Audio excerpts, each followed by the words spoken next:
The wedding had lasted 11 minutes. Corisande counted every one of them because counting kept her hands from shaking. 11 minutes in a cold stone chapel with rain streaking the windows and not a single guest in the pews besides a solicitor, a clergyman, and a housekeeper who kept dabbing her nose with a handkerchief. 11 minutes to bind her life to a man who had not looked at her face once during the vows. And now, barely 3 hours later, Duke Valerius Ashworth stood in the morning room of Oakhaven Manor with his back to her, pouring himself a glass of brandy like he was settling a business matter. "I trust you will find the West Wing comfortable," he said, still not turning around. "Mrs. Pottingham has prepared your quarters there. You will have your own drawing room, a sitting parlor, and a private entrance to the gardens." Corisande stood near the doorway in her plain cream wedding dress, her brown hair still pinned up with the 3 modest ivory combs her mother had left her. She waited for him to say something else, something warmer, perhaps, or at the very least, something that acknowledged she was a living person standing 6 feet behind him.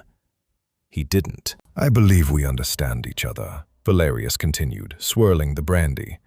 "This marriage satisfies the terms of my late uncle's will and preserves your family's name from further disgrace. Beyond that, I see no reason for us to trouble one another. You shall have a generous allowance, full use of the library and the gardens, and I will ask nothing of you in return." He said it the way a man might explain the terms of a lease on a country house: clean, measured, final. Corisande folded her hands in front of her. She had known this was coming. Everyone in the county of Stirling March knew Duke Valerius Ashworth married out of cold obligation and nothing more. She was the daughter of a ruined baronet, a family whose fortune had crumbled years ago. The match had been arranged to satisfy a clause in old Lord Ashworth's estate and to quietly erase a debt her late father owed the Ashworth name. Valerius got his inheritance. Corisande got a roof over her head. That was the shape of it. "I understand perfectly, Your Grace," she said. He glanced over his shoulder for the first time. His eyes, sharp and grey, passed over her the way they might pass over a piece of furniture that had been placed in the wrong corner of a room. Then he gave a single nod and walked out. The door closed behind him with a soft click. Corisande stood very still in the empty morning room, listening to his boots fade down the corridor. She let out a long breath, unclenched her fingers, and looked around at the grand oak-panelled walls, the oil paintings of stern Ashworth ancestors, the tall windows overlooking a garden that stretched toward a misty tree line. She had expected this. She had prepared herself for this. And she would survive it the same way she had survived everything else. Quietly, carefully, and with her mind fixed on the work that actually mattered. That evening, Corisande was walking through the dimly lit east corridor toward the library when she heard raised voices echoing from behind a half-open door. She stopped. "The stone will hold, Your Grace. I have built 17 bridges across this province, and I tell you, the arch will hold." The voice belonged to a man she did not recognize, rough, impatient, the kind of voice that was used to being right and resented being questioned. Then came Valerius, colder and harder. "Master Ignatius, I am not questioning your experience. I am questioning why the quarry reports show the limestone from the southern ridge has a calcium fault, and yet your blueprints call for it to bear the full weight of the central channel." "Because the calculations account for that, Your Grace." "Show me." There was a rustling of heavy paper, the scraping of something being unrolled across a table. Corisande pressed herself against the wall, her pulse ticking faster. She knew she should walk away. This was none of her concern. She was the unwanted wife, tucked into the West Wing with her allowance and her ivory combs and her permission to use the gardens. But the word calculations had caught her ear the way a bell catches a horse, sharp, immediate, impossible to ignore. She listened for another 10 minutes. The argument grew louder, then petered out into frustrated silence. Finally, Master Ignatius stormed out of the room, brushing past her without noticing her in the shadows. His heavy boots hammered down the corridor and out through the servants' entrance. Valerius left a few minutes later, heading the opposite direction, toward his private study. He did not see her either. Corisanda waited until the corridor was completely still. Then she stepped inside the room. It was a small study, cluttered with surveying instruments, stacks of correspondence, and several rolls of thick parchment. A fire burned low in the grate. On the central desk, half unrolled and weighed down with a brass compass and a leather-bound journal, lay the master scroll for the Stone Aqueduct. Corisanda looked at the door. Then she looked at the blueprint. Then she stepped forward and examined it. The Stone Aqueduct was the largest engineering project in the Stirling Marsh in 50 years. Even tucked away in her family's crumbling manor at Emberfall, she had heard about it.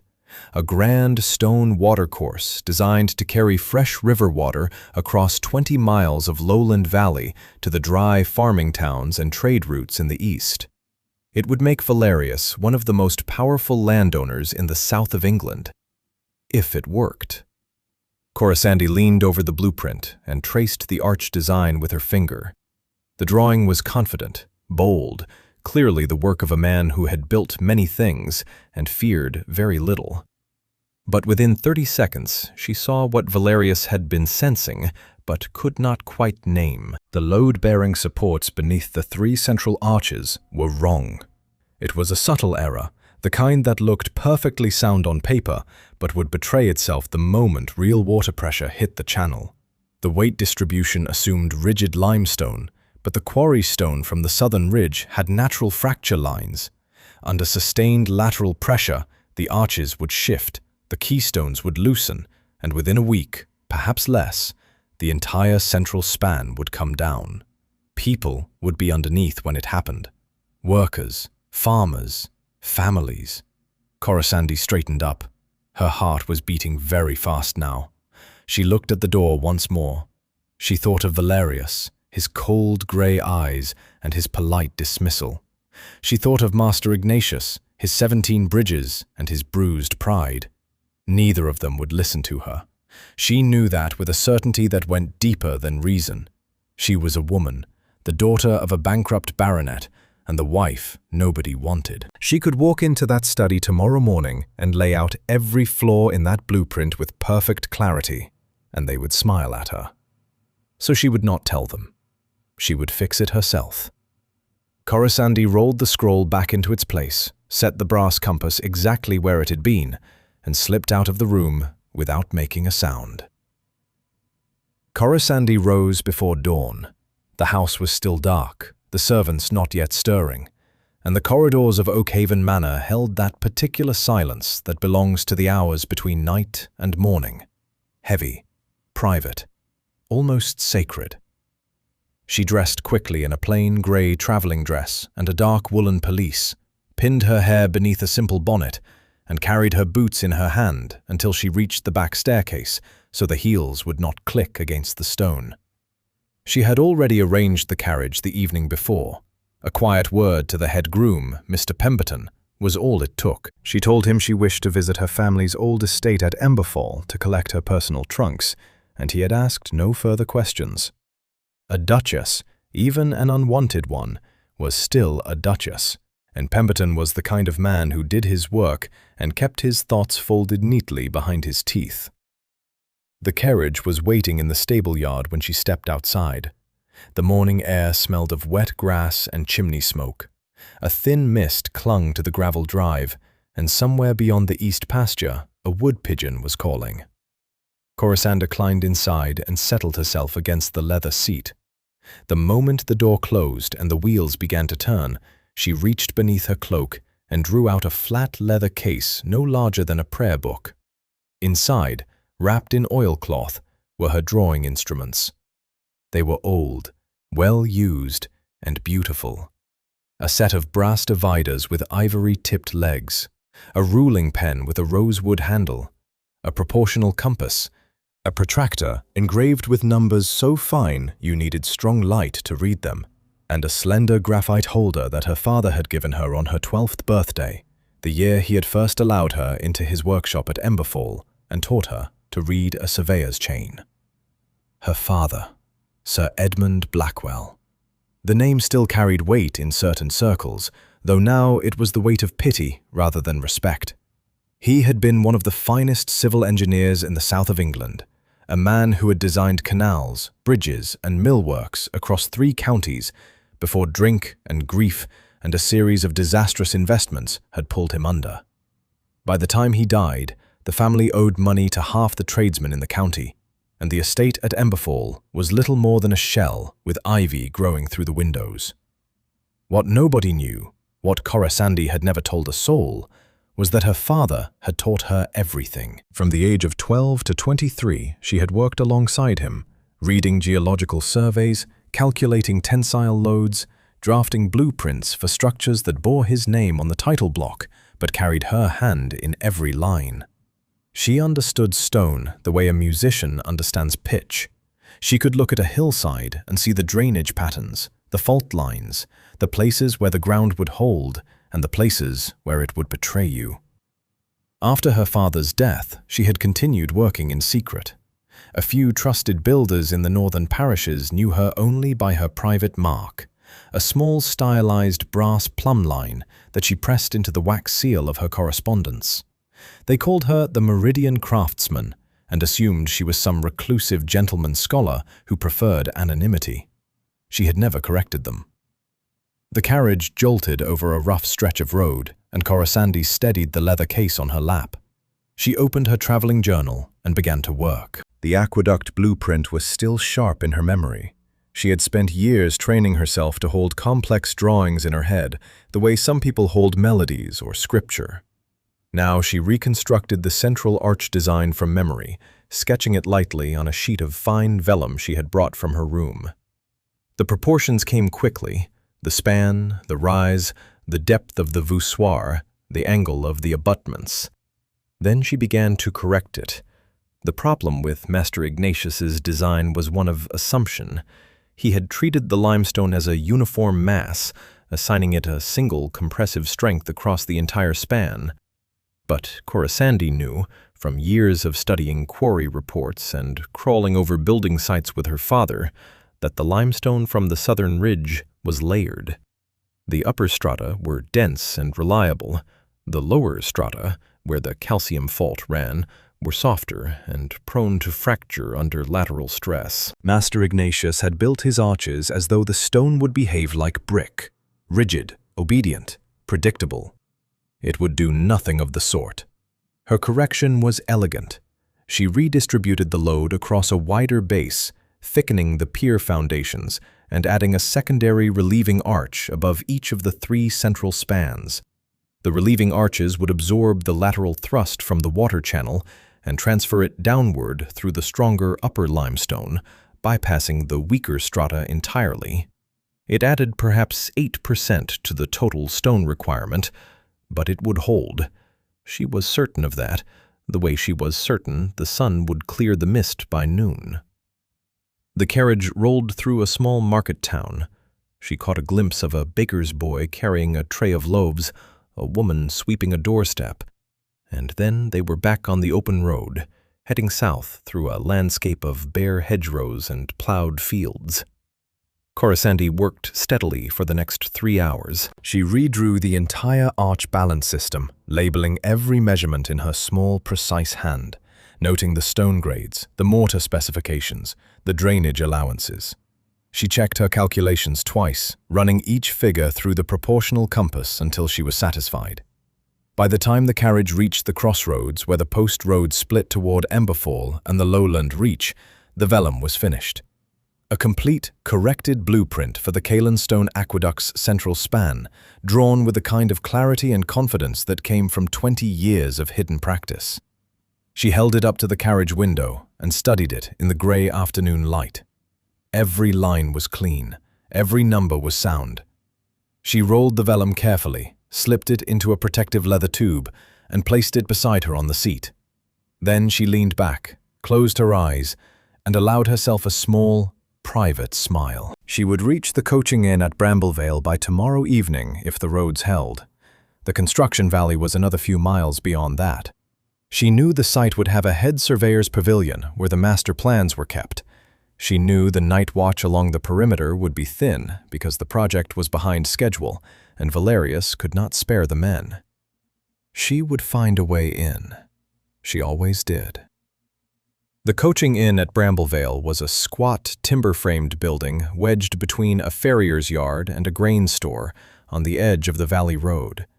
It smelled of wood smoke and boiled mutton, and the landlady, a broad woman named Mrs. Gresham, asked no questions when Corisande gave her name as Miss Wren and paid for 2 nights in advance with clean silver coins. The room was small and drafty, with a narrow bed, a washstand, and a window that looked out across the river toward the construction site in the distance. Corisande stood at that window for a long time as the afternoon faded, studying the layout of the encampment through the gray November haze. It was larger than she had expected. The Calenstone Aqueduct was clearly Valerius's great ambition, the kind of project that would define his name for a generation. She could see the half-built piers rising from the valley floor like the ribs of some enormous stone creature, the scaffolding wrapped around them in a web of timber and rope. Beyond the piers, a cluster of canvas pavilions marked the surveyor's camp, and further still, rows of low wooden shelters housed the laborers. Smoke rose from cooking fires. Carts moved slowly along the mud tracks. The distant clang of hammers on stone carried across the water like church bells from another parish. She counted the watchmen. There were 4 that she could see, 2 at the main gate where the supply road entered the camp, 1 near the stone-cutting yard, and 1 walking a slow circuit along the riverbank. The perimeter was loose, just as she had guessed. This was a construction site, not a military garrison, and the men who guarded it were tired workers pulling extra duty rather than trained sentries. She would go after dark. Corisande spent the remaining hours of daylight preparing. She ate a quiet supper of bread, cheese, and cold ham in her room, then changed into the darkest clothes she had, a charcoal woolen dress, a heavy traveling cloak with a deep hood, and a pair of sturdy leather half-boots that made little noise on soft ground. She tucked the leather tube containing her corrected blueprint inside the cloak, secured against her body with a cloth strap so it would not shift or slip. Then she sat on the edge of the bed and waited for the light to die. There is a particular kind of courage that does not announce itself. It does not ride a horse or carry a sword or make speeches in crowded rooms. It sits quietly in a drafty inn-room above a farrier's yard, listening to the sound of its own breathing, and then it stands up and walks out the door. Corisande walked out at 9:30. The night was cold and moonless, which suited her well. A thin rain had begun to fall, and the river valley was wrapped in the kind of damp darkness that swallows shapes and muffles footsteps. She crossed the road, followed a cart track down the slope toward the river, and picked her way along the bank through a stretch of elder and willow scrub until the first canvas tents of the encampment came into view. The watchman on the riverside was sitting on an upturned barrel near a dying fire, his chin resting on his chest.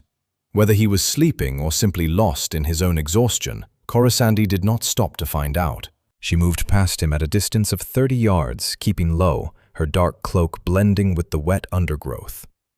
The surveyor's pavilion was the largest tent in the camp, a heavy canvas structure with guy ropes anchored to iron stakes and a wooden entrance frame hung with an oil lantern that had burned down to a faint amber glow. A painted board beside the entrance read, "Office of the Chief Surveyor, by order of His Grace, the Duke of Ashworth." Corisande paused at the edge of the tent and listened. Nothing. No voices, no movement, no creak of a chair. She lifted the canvas flap and stepped inside. The interior was cluttered and functional. A large trestle table dominated the center, covered in rolled plans, measuring chains, sample jars of soil and powdered stone, and several wooden scale models of arch sections. A smaller desk in the corner held ink bottles, quills, and stacks of correspondence. 2 oil lamps hung from the ridgepole, both extinguished. The only light came from the faint glow of the entrance lantern filtering through the canvas. Corisanda moved to the central table and found what she was looking for within a minute. The master blueprint for the aqueduct's central span was pinned flat beneath a set of iron weights, its corners curling slightly from the damp. She recognized Master Ignatius's bold draftsmanship, the thick, confident lines, the sweeping curves of the arches, the measurements written in a heavy, slanting hand. She unpinned the weights, rolled the old blueprint aside, and drew her own corrected version from the leather tube. Her hands were steady. She had done difficult things in difficult places before, crawling under half-built bridges to check foundation stones, climbing scaffolding in winter rain to inspect mortar joints, and this, by comparison, was simple.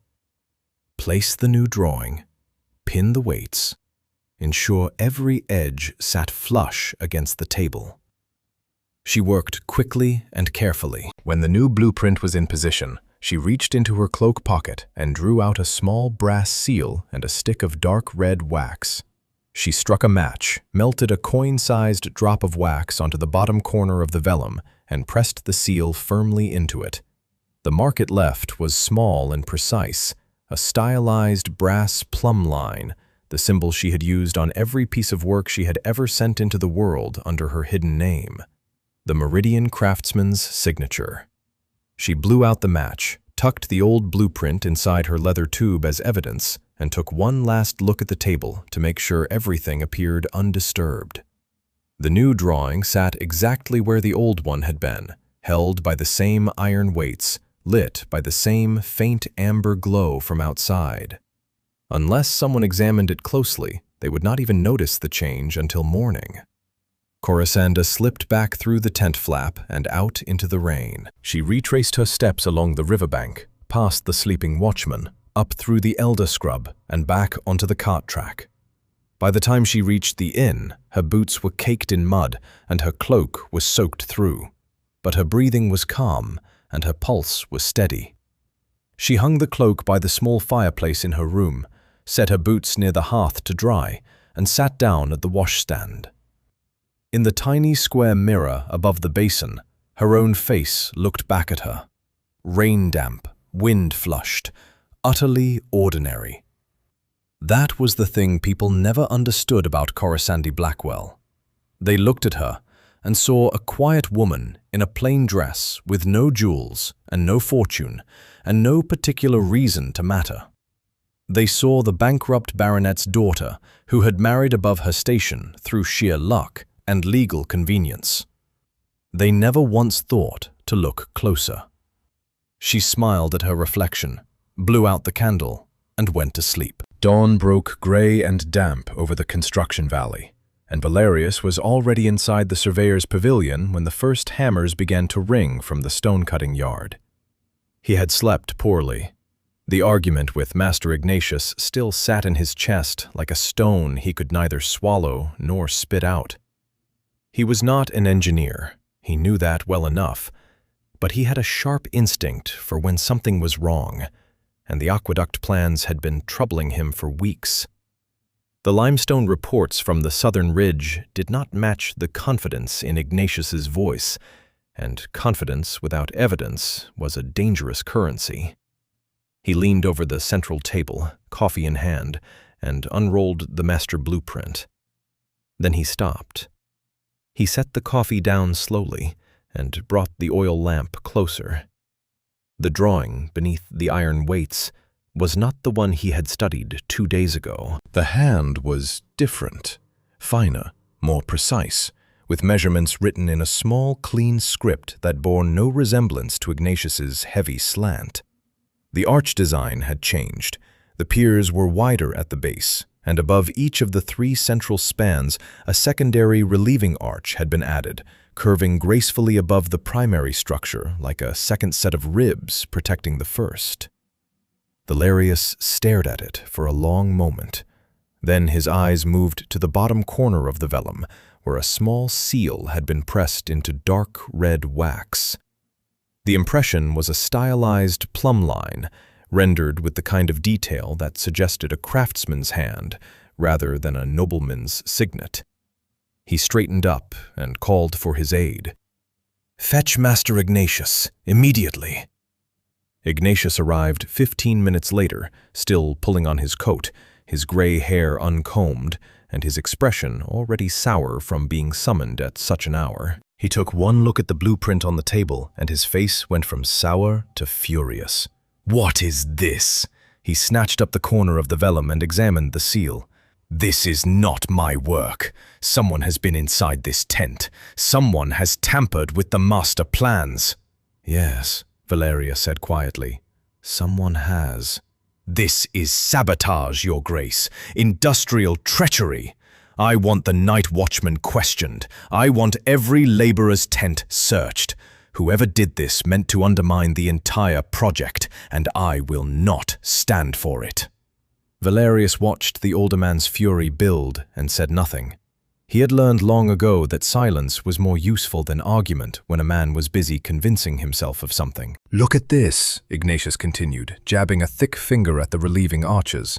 "These secondary spans, they are entirely unnecessary. They add cost, they add time, they add complexity.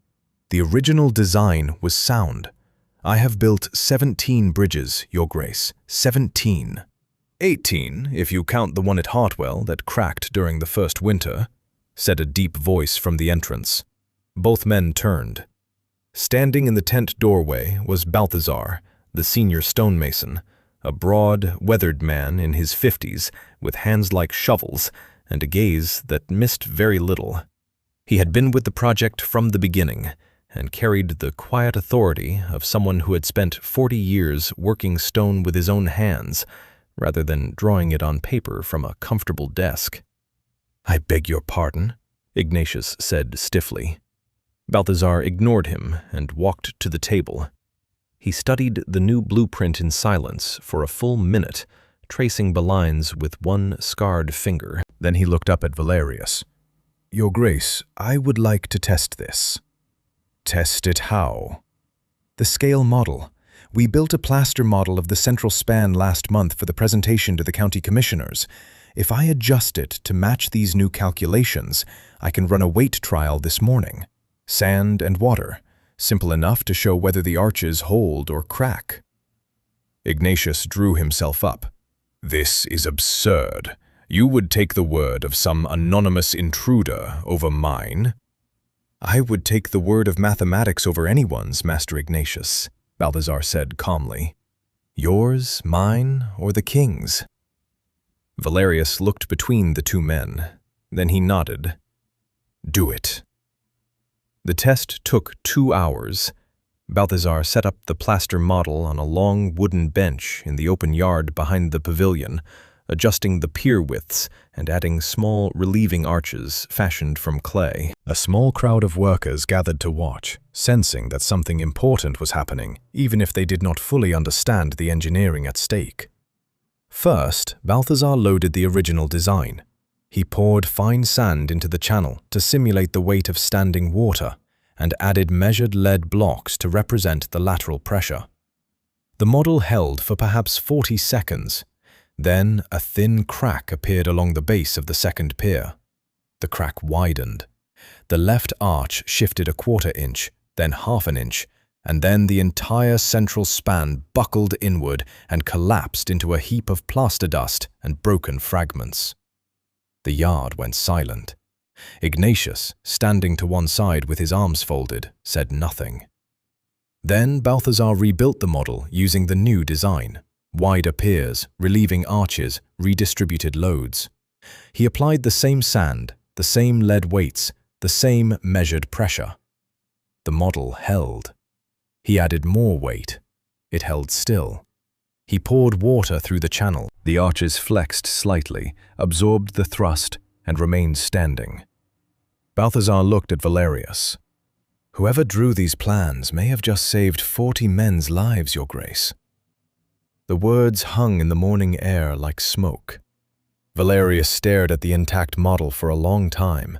Somewhere behind him, a hammer rang against stone, and a cart creaked along the supply road, and the ordinary sounds of the valley carried on as though nothing remarkable had just happened. "Find this person," Valerius said at last.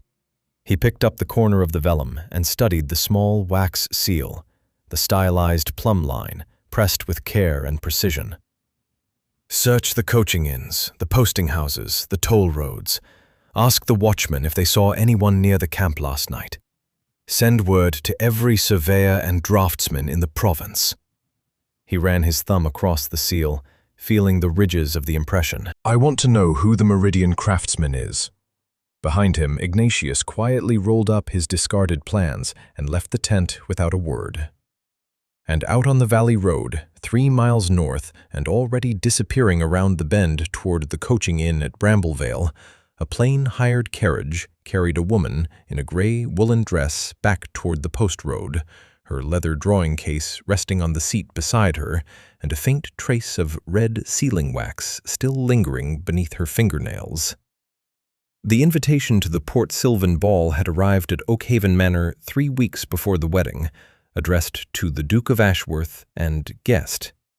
Corisande suspected that Valerius had forgotten about it entirely until his secretary, Mr. Halford, reminded him over breakfast that morning. "The county commissioner will be there, Your Grace, and Sir Reginald Poole, who controls the timber contracts for the Eastern Reach. It would be unwise to be absent." Valerius had looked across the breakfast table at Corisande, the first time he had acknowledged her presence at a meal, and said, with the enthusiasm of a man being told he must attend his own funeral, "I suppose you will need to accompany me." "I suppose I will," Corisande replied, and returned to her toast. They traveled to Port Sylvan in near complete silence.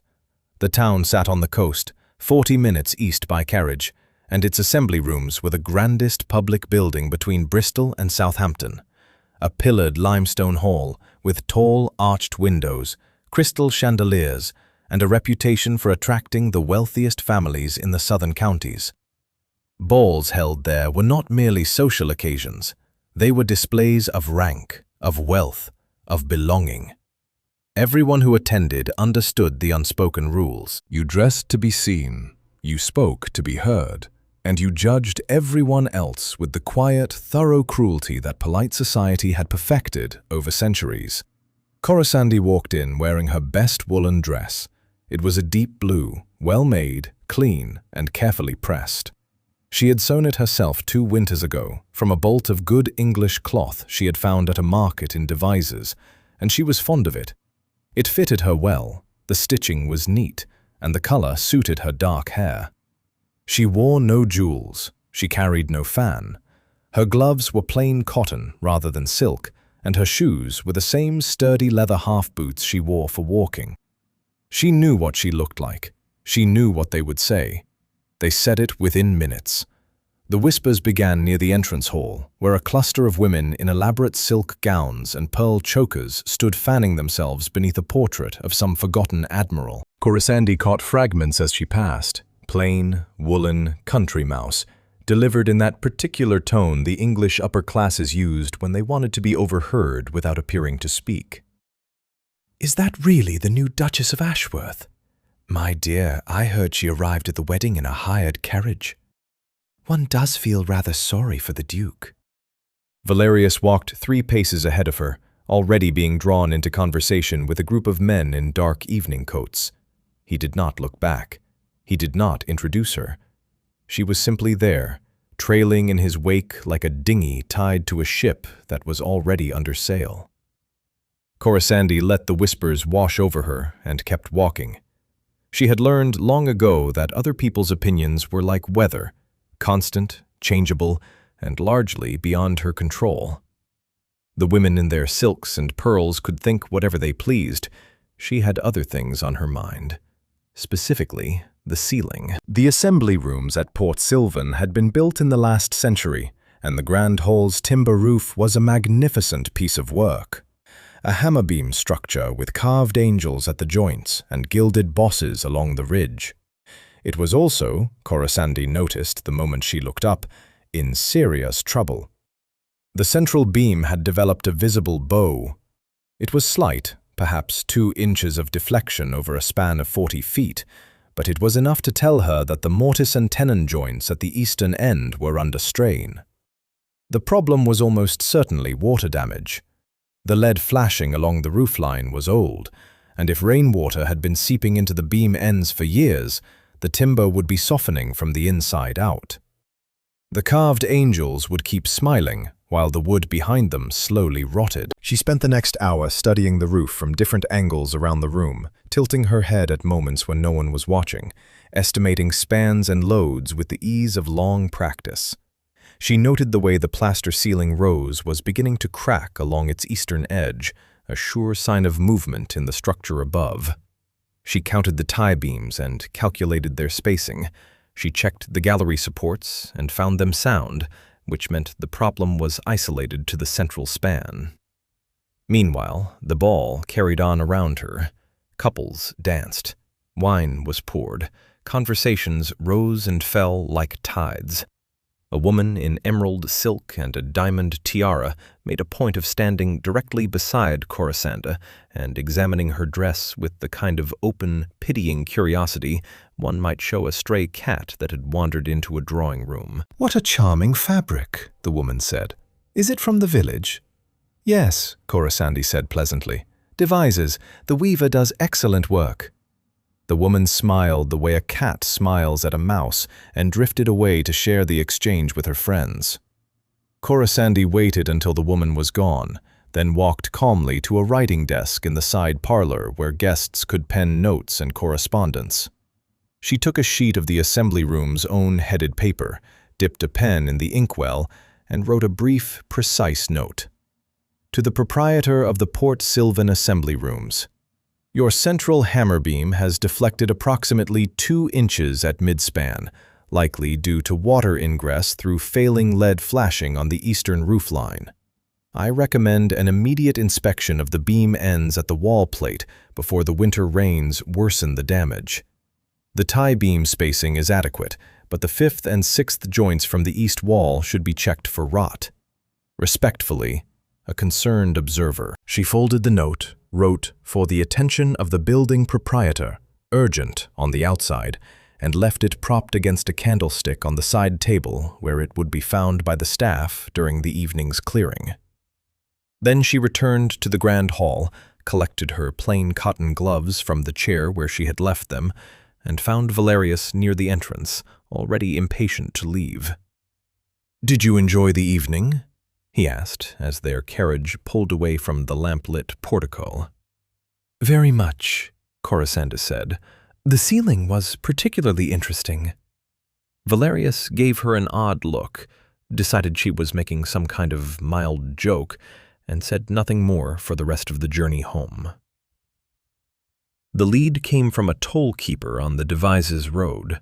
Valerius had sent riders out across 3 counties with the description of the wax seal, a stylized plumb line, pressed with unusual precision, and instructions to ask at every surveyor's office, every draftsman's workshop, and every engineering firm between Bristol and the coast.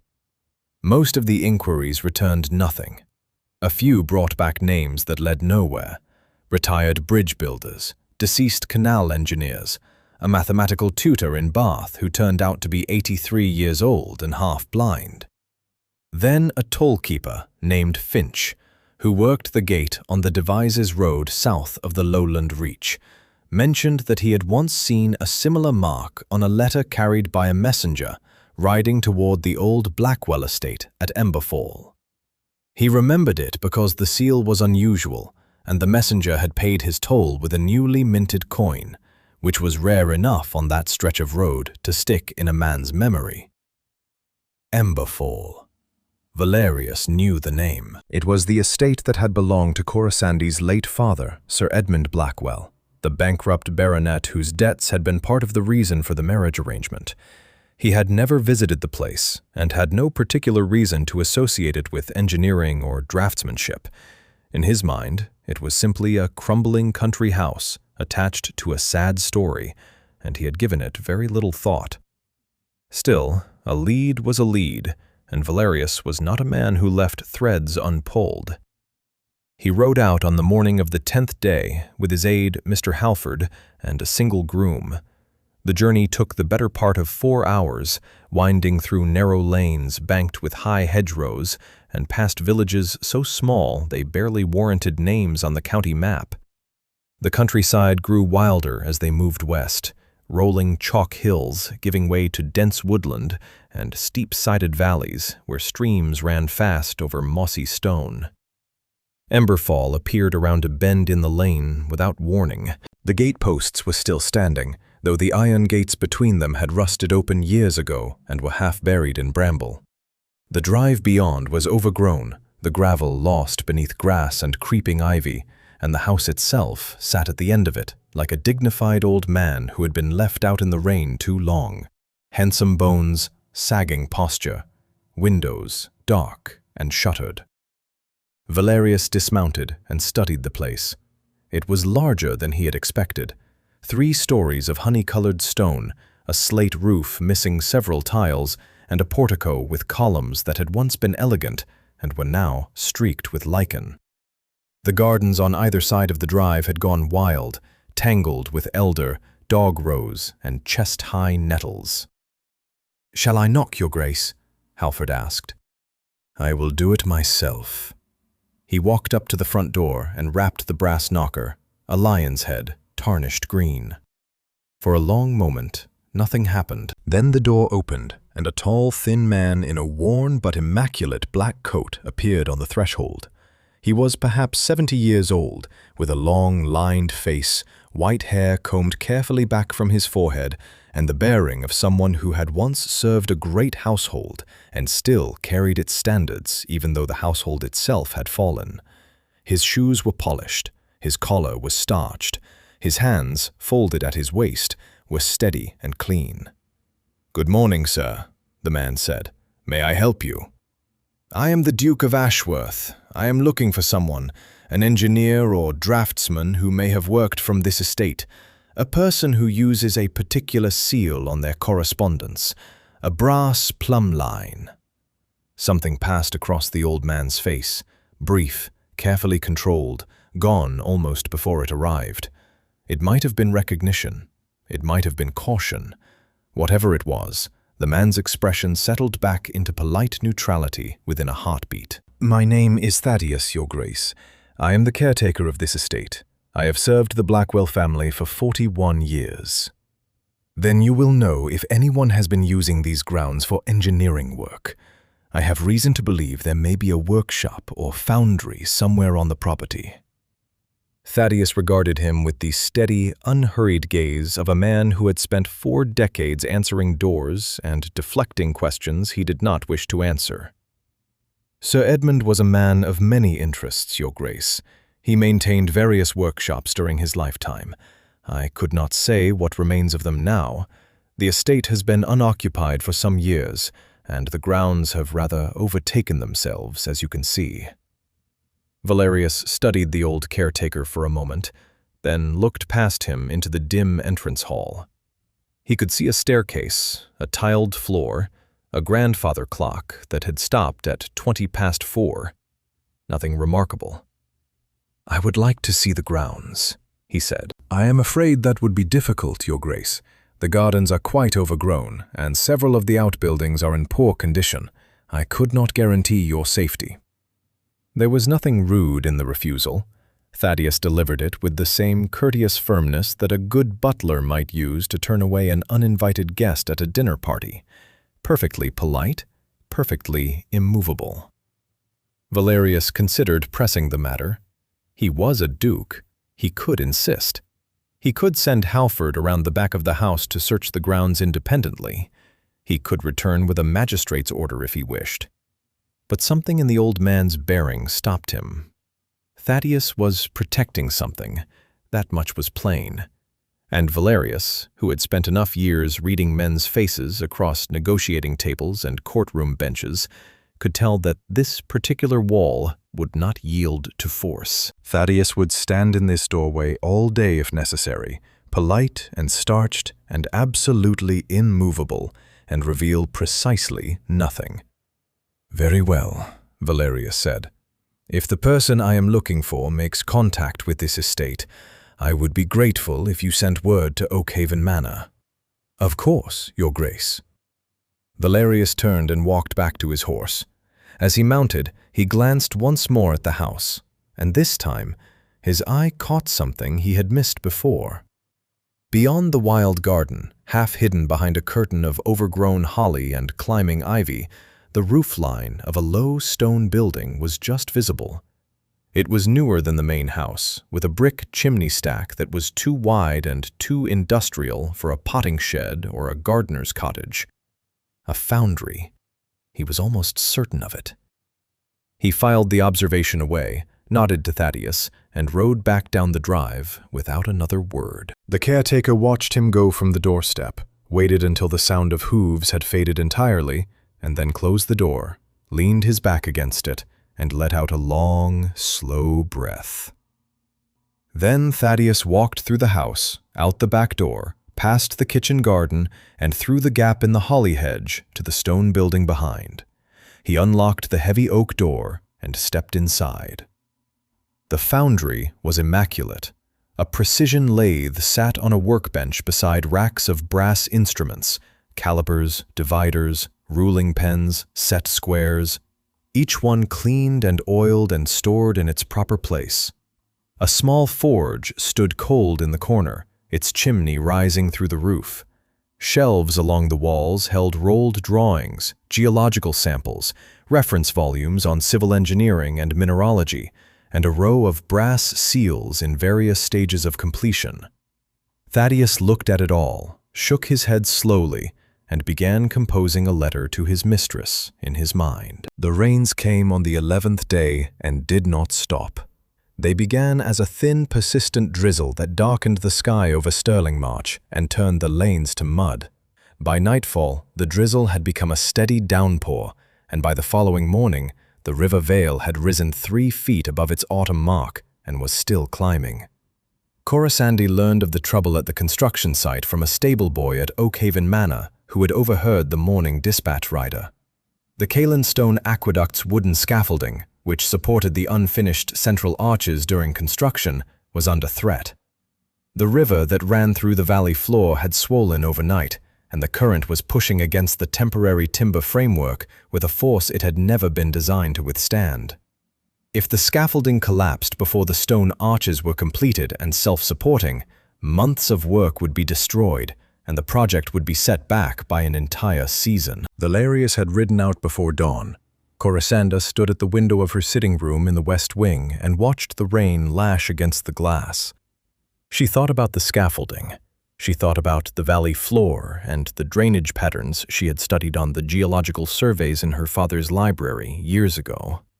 She thought about the River Vale and the way it behaved during heavy rainfall, how the water backed up behind the natural limestone shelf at the bend above the construction site, building pressure until it found a way through or over the obstruction. Then she called for the carriage. The roads south were dreadful. The carriage lurched and slid through stretches of standing water and deep ruts carved by supply wagons heading toward the site. Twice the driver had to stop and clear fallen branches from the lane, and once the rear wheel sank into soft ground so deeply that Corisande had to climb out and wait in the rain while the horses were unhitched and the wheel was levered free with a fence post borrowed from a nearby field. She reached the ridge above the construction valley shortly after midday. The sight below stopped her at the carriage door. The valley was transformed. The river, normally a modest waterway no wider than a country road, had spread across the entire floor in a brown, churning flood. The water was already lapping at the base of the scaffolding, and she could see the timber framework shuddering with each surge of current. Dozens of men were working in the rain, hauling ropes, driving stakes, trying to shore up the scaffolding supports with whatever materials were at hand. Their shouts carried up the ridge in fragments, broken by the wind and the steady roar of the water. And there, in the middle of it all, was Valerius. She could pick him out even at this distance, taller than most of the men around him, his dark coat soaked through, his hair plastered to his forehead, waist deep in floodwater, as he helped a team of workers lash a heavy crossbrace to the base of the nearest pier.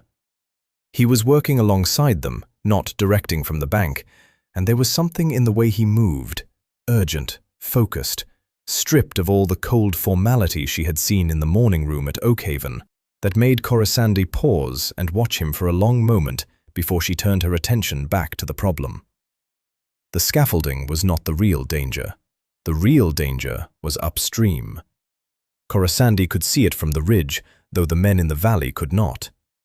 The limestone shelf above the bend was acting as a natural dam, trapping debris, branches, mud, loose stone, and creating a reservoir of backed-up water that was growing larger by the minute. When that dam broke, and it would break, the surge would hit the construction site with twice the force of the current flooding.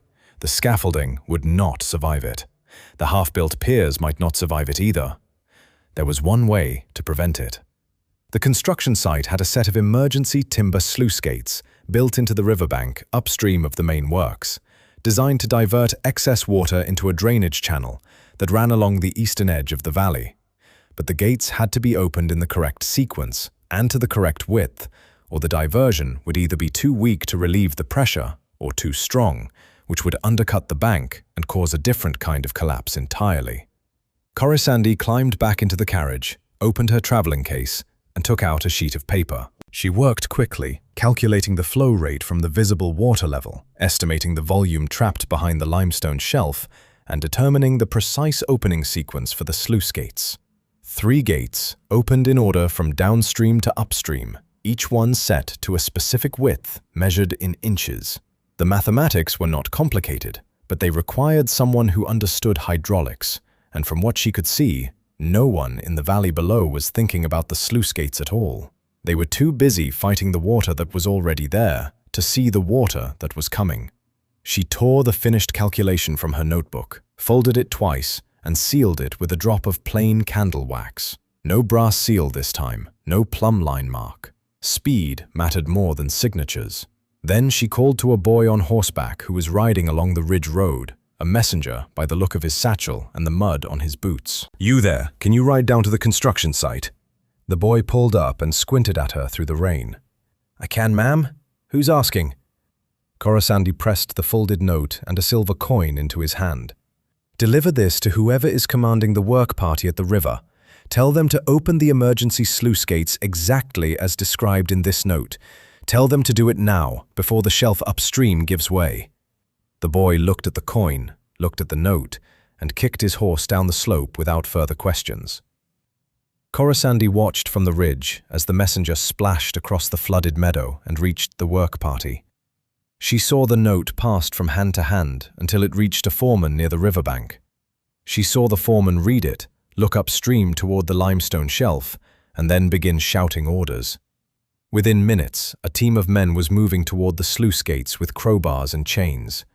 The first gate opened, then the second, then the third. A wide channel of brown water surged into the eastern drainage ditch, and almost immediately the pressure against the scaffolding began to ease.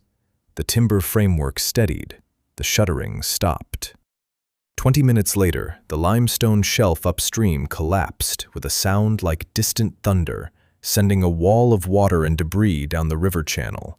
It hit the construction site with considerable force, but the open sluice gates had already drained enough volume from the river to absorb the worst of the surge.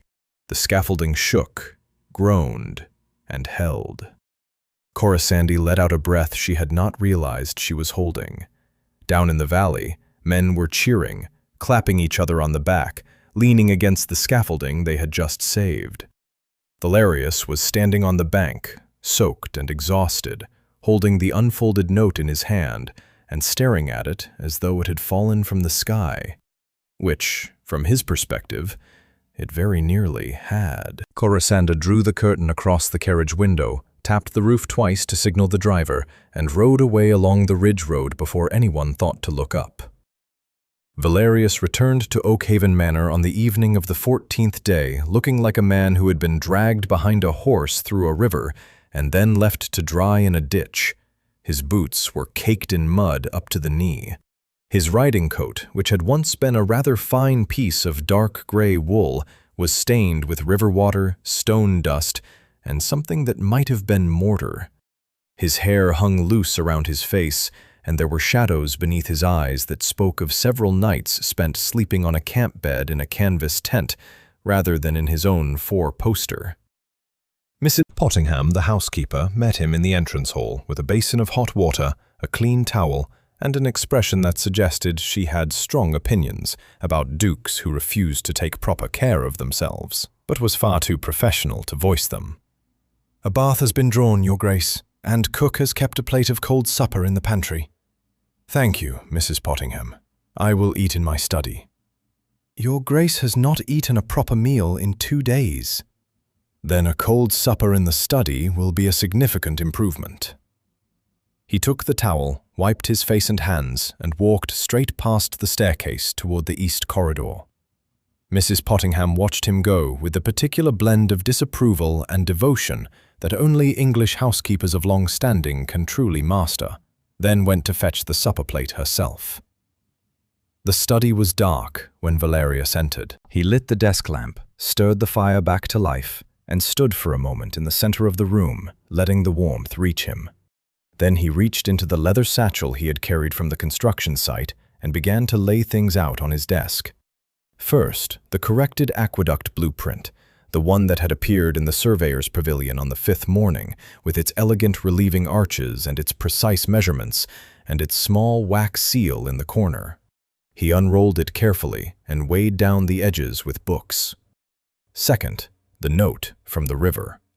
The folded sheet of paper that had arrived during the flood, carried by a messenger boy on horseback, containing the sluice gate calculations that had saved the scaffolding and possibly the entire project. He smoothed it flat and placed it beside the blueprint. Third, a rough sketch he had made himself at Emberfall, a drawing from memory of the foundry roof line he had glimpsed behind the holly hedge, along with notes from his conversation with the old caretaker, Thaddeus. He sat down, pulled the lamp closer, and began to study the 3 documents side by side. The blueprint was the most detailed. He had examined it many times already, admiring the precision of the draftsmanship and the sophistication of the engineering. Whoever had drawn it understood stone in a way that went beyond textbook learning. The relieving arches were placed with an intuition that spoke of years of practical experience. Someone who had stood on building sites, handled raw stone, felt the way weight moved through a structure. The flood note was hastier, written under pressure, but the underlying mathematics were just as sharp. The sluice gate sequence had been calculated with a speed and accuracy that still astonished him. In the middle of a rainstorm, with the river rising and the scaffolding shaking, someone had sat down and worked out the precise hydraulic solution in what must have been a matter of minutes. That required a mind that could hold complex variables in balance while the world fell apart around it. And then there was the handwriting. Valerius was not a graphologist. He did not study letter forms or pen pressures or the angle of a person's script as a matter of professional interest. But he was an observant man, and he had spent enough years reading contracts, correspondence, and legal documents to develop a sharp eye for the way different hands moved across paper. The handwriting on the blueprint and the handwriting on the flood note were identical. He had suspected as much already. The same small, clean script, the same precise formation of numerals, the same slight leftward lean on the capital letters. Whoever had corrected the aqueduct plans was the same person who had sent the sluice gate instructions from the ridge above the river. The Meridian craftsman. One person. Present at the construction site on the 4th night. Present again during the flood on the 12th day. Someone who moved through the county with freedom and without attracting notice. Someone who knew the aqueduct project intimately.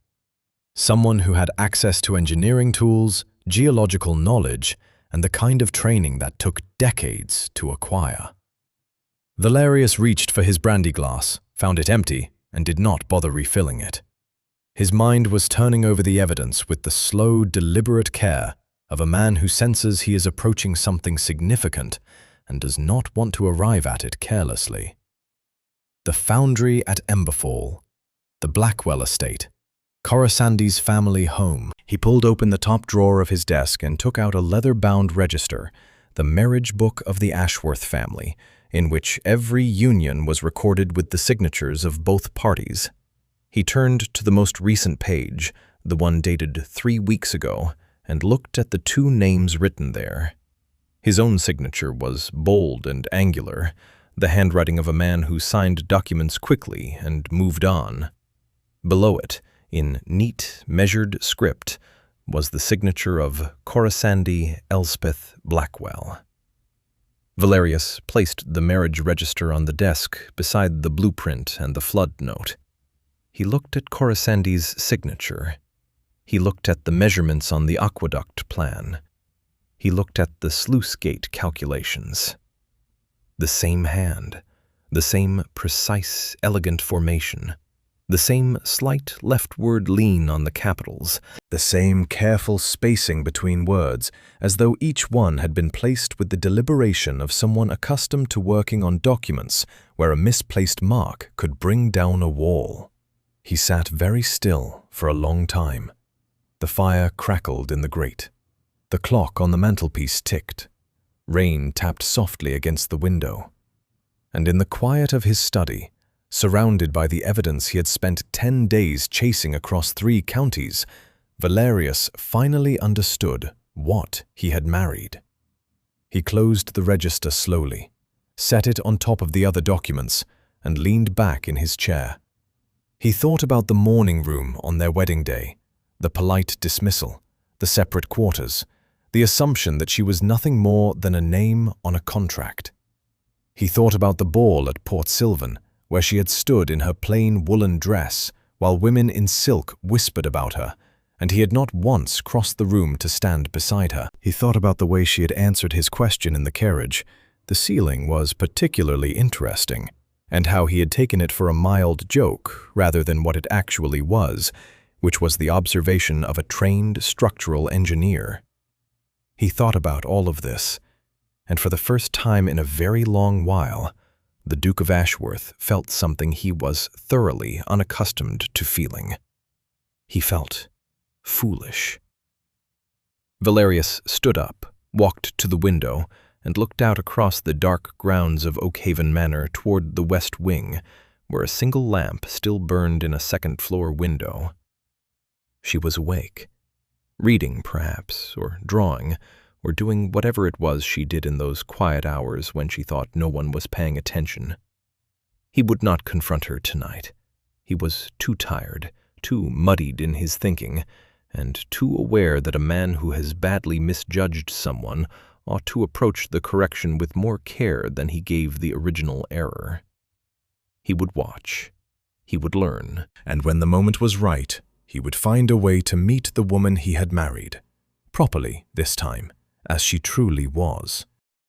He turned from the window, sat back down at his desk, and began to read the aqueduct blueprint again from the beginning, tracing every line with a new and very different kind of attention.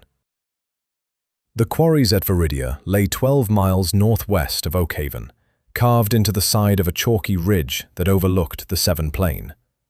They were old workings, Roman in origin, expanded over the centuries by monks, masons, and military engineers, and the stone they produced was among the finest building granite in the south of England. Dense grey-blue, flecked with mica that caught the light like scattered silver. Valerius had told no one where he was going. He left the manor at first light on horseback, taking the back lanes through the village of Thornley and the woodlands beyond, arriving at the quarry ridge just as the morning mist was beginning to lift from the valley below. He tied his horse to a birch tree at the top of the track and walked to the edge of the ridge, where the ground fell away in a series of wide, stepped terraces cut into the rock face. The quarry was already busy. Teams of men worked along the lower terraces, splitting stone with iron wedges and heavy mallets, the sound of their hammering rising in a steady rhythm that echoed off the rock walls. Carts loaded with rough-cut blocks stood waiting on the haulage road, their draft horses stamping and blowing in the cold morning air. A foreman in a leather apron was shouting instructions from a wooden platform halfway down the quarry face, his voice carrying across the open space with the practiced volume of a man who had spent his life competing with the sound of hammers. And there, on the third terrace, standing among the stone cutters, with a geological pick in one hand and a measuring chain in the other, was Corisande. Valerius stepped back from the edge and positioned himself behind a low outcrop of rock where he could observe without being seen. He told himself it was prudence, that confronting her here in front of quarry workers and foremen would be clumsy and unkind. But the truth was simpler than that. He wanted to watch her. He wanted to see who she became when she believed no one from Oakhaven was looking. She was dressed for the work, a plain brown dress with the hem pinned up above her boots, a heavy canvas apron tied at the waist, and a broad-brimmed hat that kept the dust from her face. Her sleeves were rolled to the elbow, and her hands were chalked white from handling raw stone. She looked nothing like a duchess. She looked like she belonged exactly where she was. A thick-armed stone-cutter named Koppel, Valerius recognized him from a previous visit to the quarry, was standing beside her, holding a freshly split block of granite at an angle so she could examine the cross-section. Corisande ran her fingers along the grain of the stone, studying the mineral pattern with the kind of focused attention that a jeweler might give a diamond. "You see this banding here?" she said, tracing a pale line that ran diagonally through the gray. "This is a feldspar intrusion. It runs through the entire lower stratum at roughly 15 degrees. If you cut perpendicular to it, the stone will split cleanly and hold its edge. If you cut along it, you will get fractures within a year." Koppel nodded slowly. He was a man in his 50s who had been cutting stone since he was 14 years old, and he was listening to this woman with the quiet, serious respect of a craftsman who recognizes genuine knowledge when he hears it. "We have been losing blocks on the eastern face, ma'am. 1 in 4 cracks during dressing. The lads thought it was the iron content." "It is the cutting angle. Turn your splitting line 20 degrees clockwise on every block from the lower terrace, and your waste rate will halve. The iron content is within normal range. I checked the samples your foreman sent to the assay office in Devizes last month." Valerius watched this exchange from his position on the ridge, and something shifted inside his chest. It was a strange sensation, unfamiliar and not entirely comfortable, like a door opening into a room he had not known existed in his own house. He had spent 17 days searching for the Meridian craftsman. He had sent riders across 3 counties, questioned toll keepers, visited foundries, interrogated the evidence with the thoroughness of a man accustomed to running large estates and solving complex problems.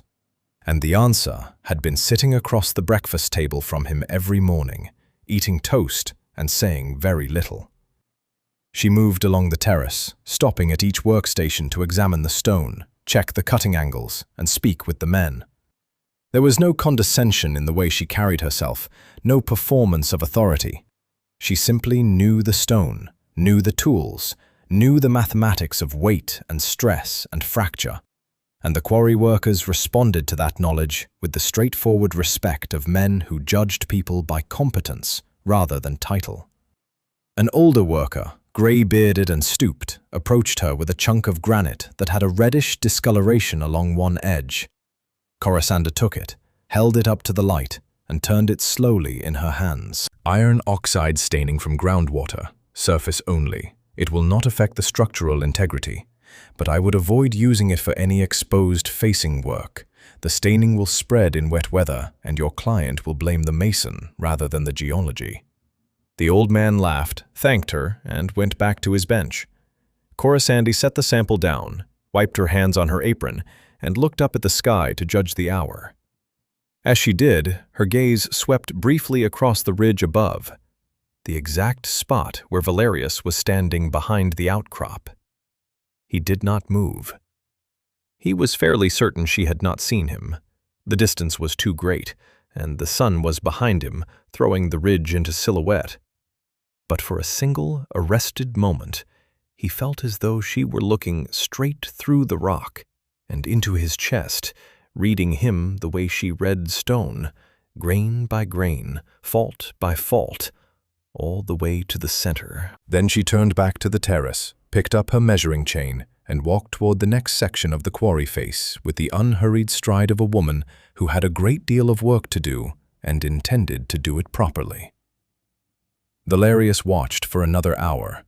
He watched her measure, calculate, instruct, and inspect. He watched the foreman defer to her judgment on the placement of a new cutting line.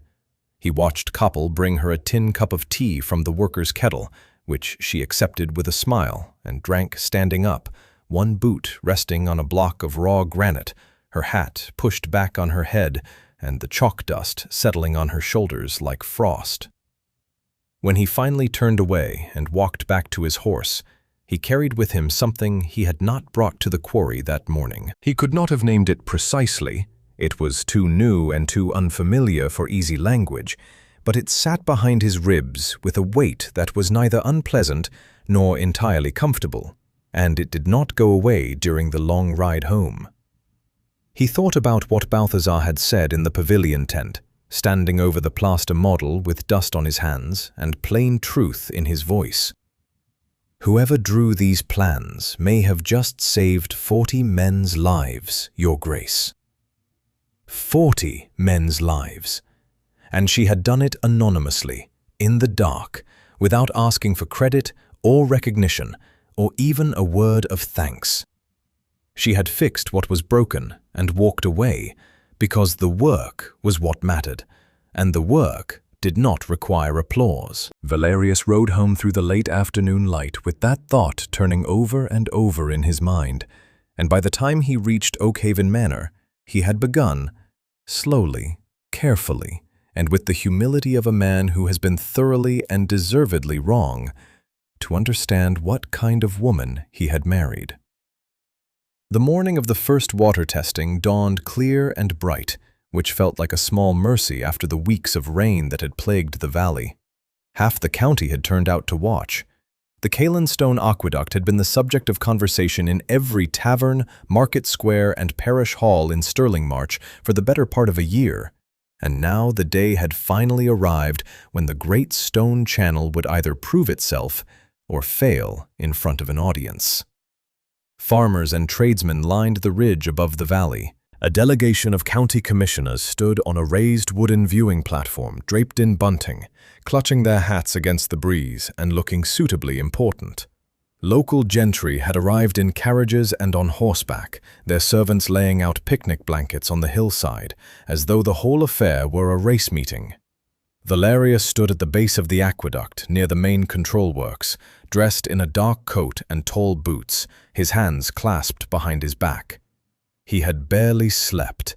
The project had consumed 2 years of his life, a substantial portion of his fortune, and more worry than he would ever admit to another person.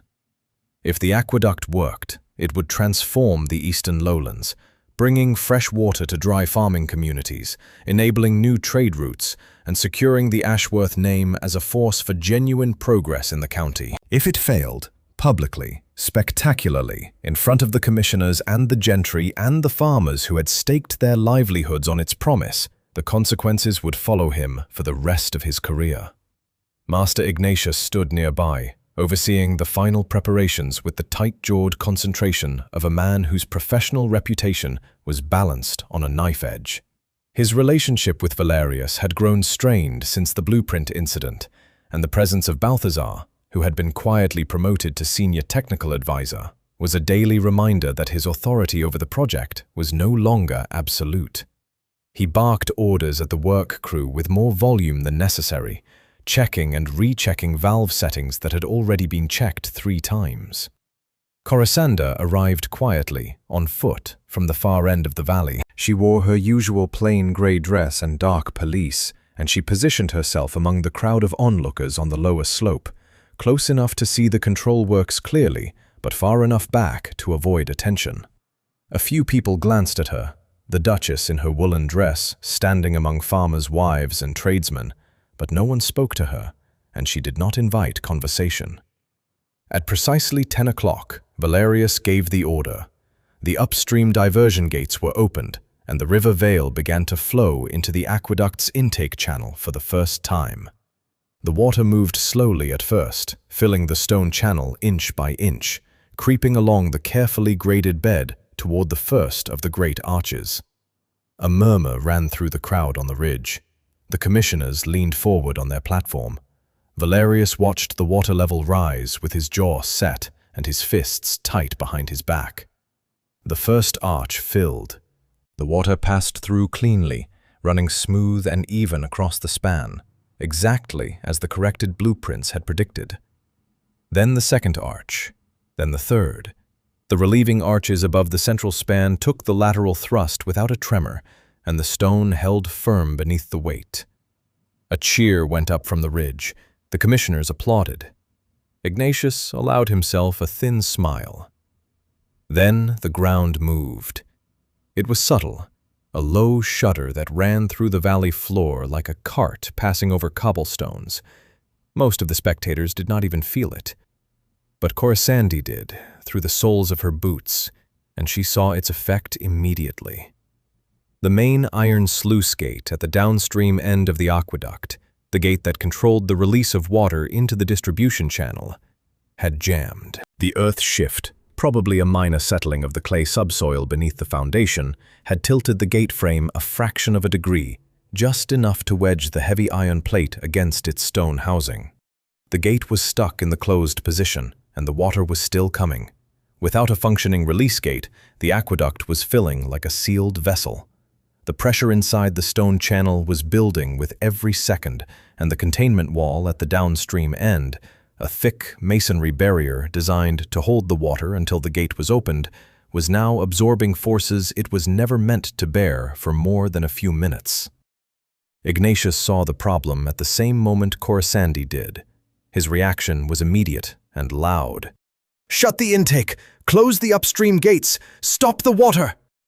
Men scrambled toward the intake channel, but the upstream gates were a quarter-mile away, and the water was already in the system. Even if they managed to close the intake in time, the volume already inside the aqueduct would continue pressing against the jammed sluice gate and the containment wall.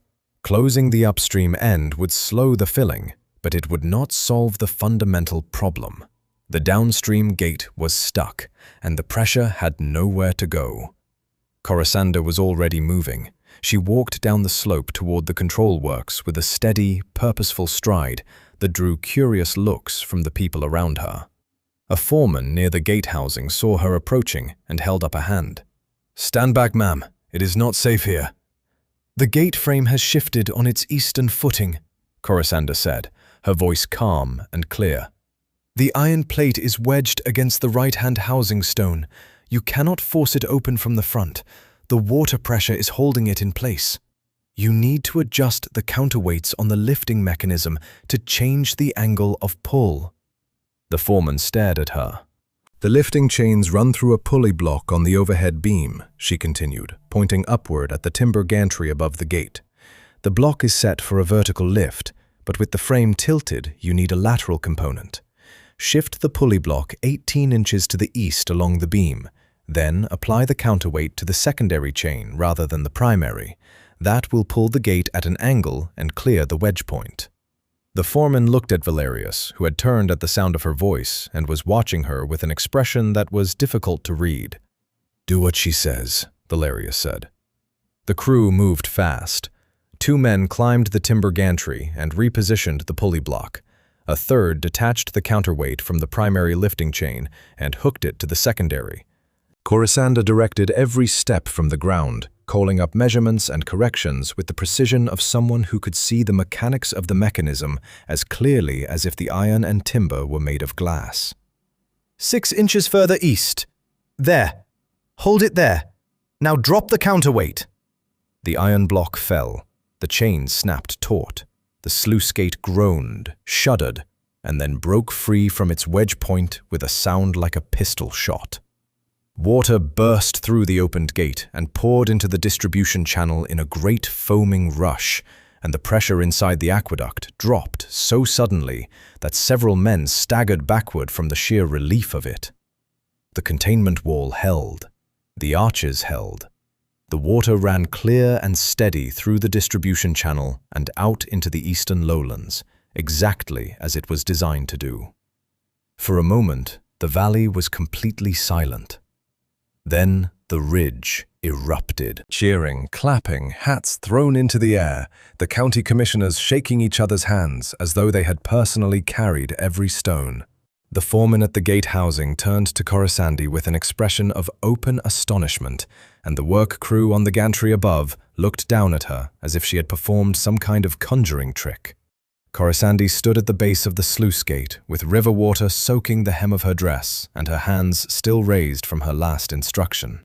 She lowered them slowly, took a breath, and turned around.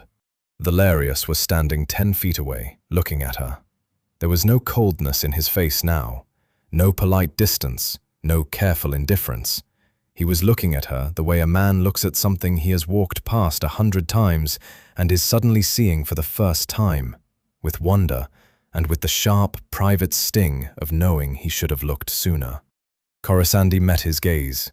She did not look away, and she did not explain herself. She simply stood there, soaked and chalk-dusted and entirely herself, and let him see. 2 days after the water testing, Corisande received a note slipped beneath her door in the west wing. It was written in Valerius's bold, angular hand on a piece of his personal stationery, and it contained a single line. "Would you join me in the Grand Library at 4 o'clock this afternoon? V."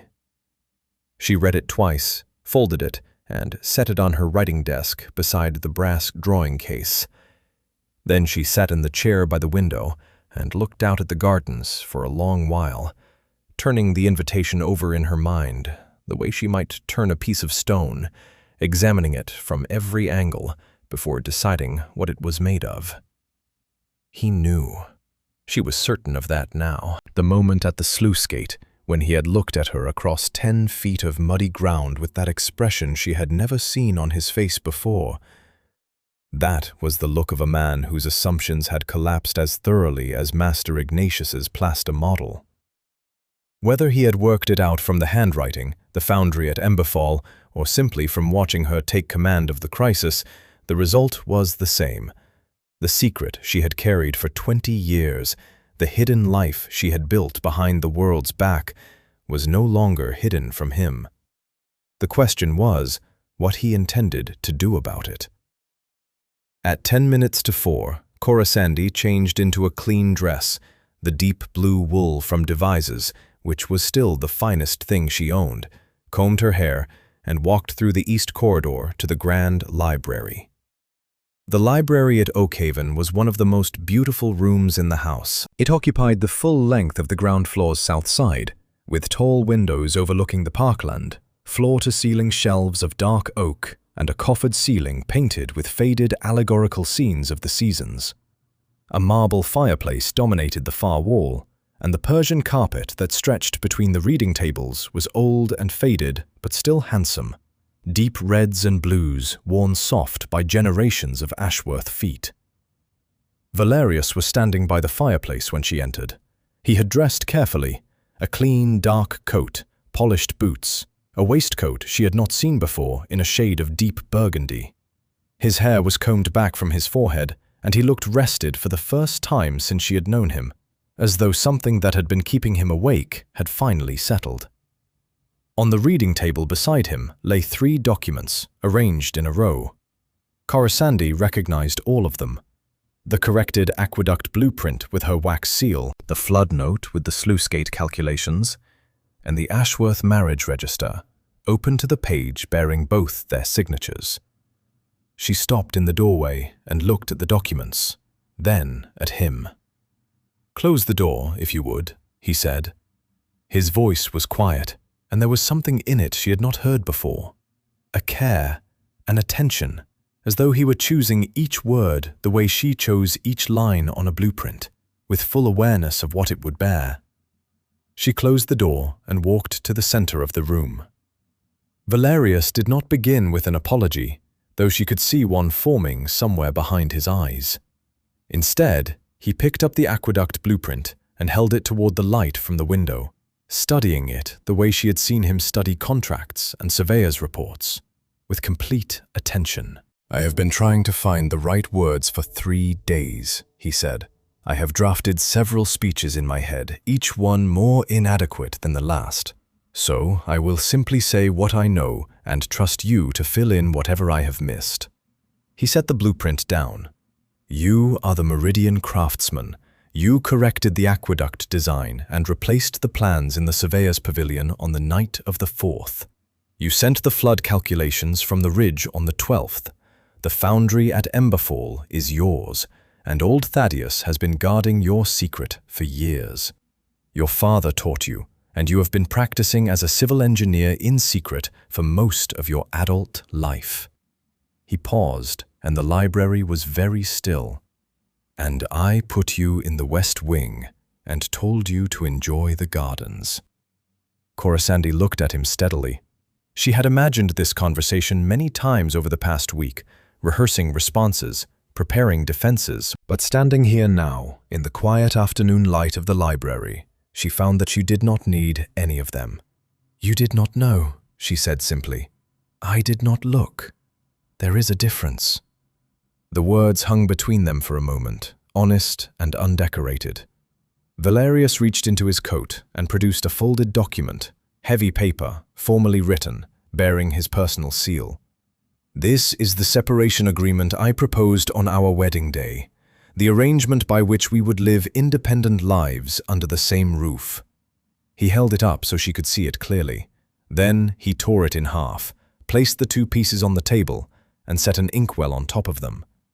"That arrangement is dissolved, if you are willing." Corisande looked at the torn paper, then back at him.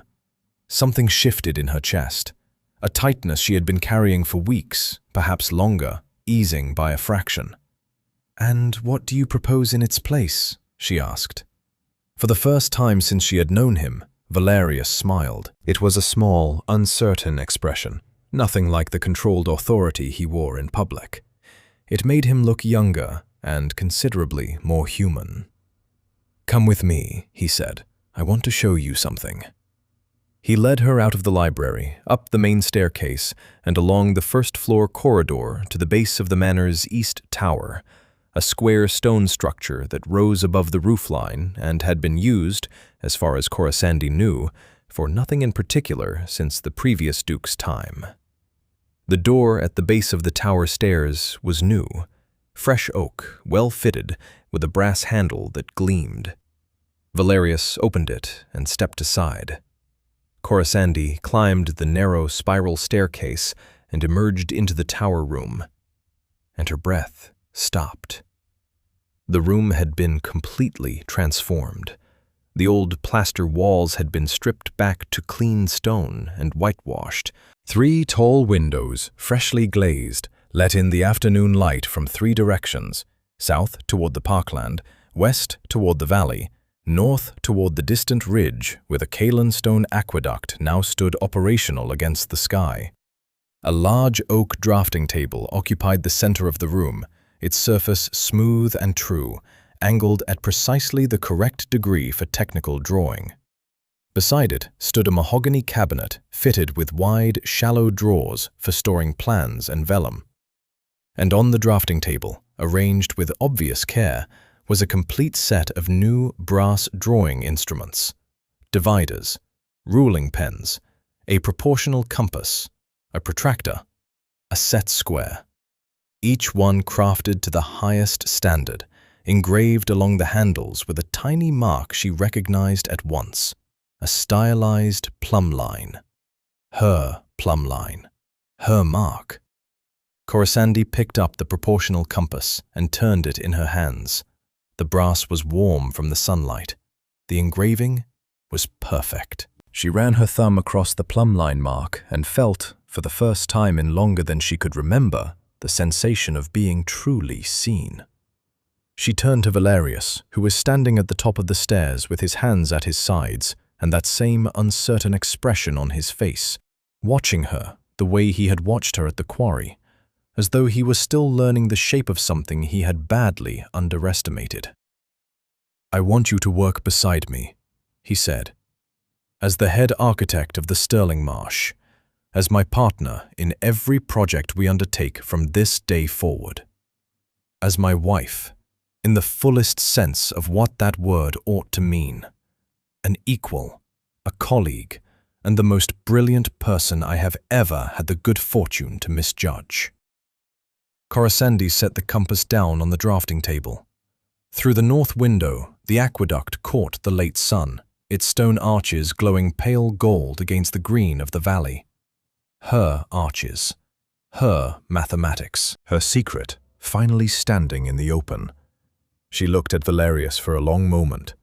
Then she smiled, a real smile, the kind she usually reserved for a clean line on good vellum or a load calculation that came out exactly right. "I will need better light on the western side," she said, "and a second cabinet for geological samples.